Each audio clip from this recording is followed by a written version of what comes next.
Dumelang yena lo reng yana he ke buile man ke buile yo bathong ke tswa Gauteng tlheng ga le se botse wa ke le se ka re sana ke tswa Gauteng yo he Gauteng e monate Nthibeng ke a go tla ke rwele malwetse he Nthibeng a ke lona vese ke bathong ke rekile le wiki tsane kwa ke tambole ba re kha ba nnela hela ke re bo ke ba trimmer ba tlisa madi ba nna ba he ngena ke nna o ke ile tlaponyano wa bona buti wa tsena kwa a re ke ntshe di out ke reng ya buti wena tlo tshwere motho fase la tsamile le wena nya ke tla tsamana ngonyana ka next door a re yo a re ye ke a re wa he ha re tsene kwa eno ha re senyela ke re rona ha rena batho he buti ba le ba tsena ba nkga monate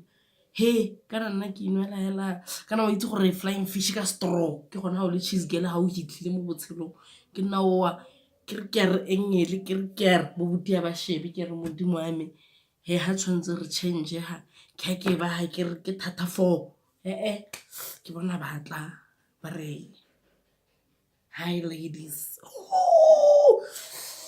ladies a sa bona sekgowa yo ha ke tse hele ditsweleng go dumediswa ka sekgowa kwa go gae yo ke re ba tlile ge banna ba Gauteng ba khale ba bolelwa ge bobuti ba banwa di botlolo wela tse di serious banwa di dangari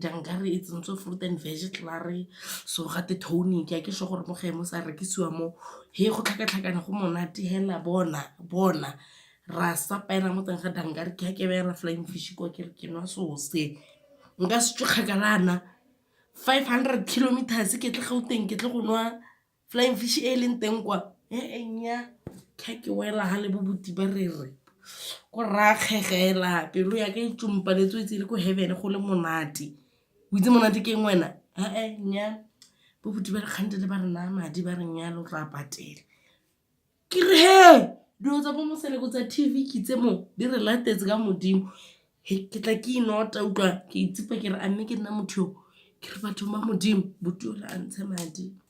ke re buti ya no di number tsa me ha o di tsei a re nya ke tla go bona ka moso ke itse go dula kae le gampieno ana mara se sala nna jang ya re ke enole ke khotso hetsi bile ke boetse gae yo ba batla nthele batla ntena ba dread disease eng ke sena disease ha ke na ile dreads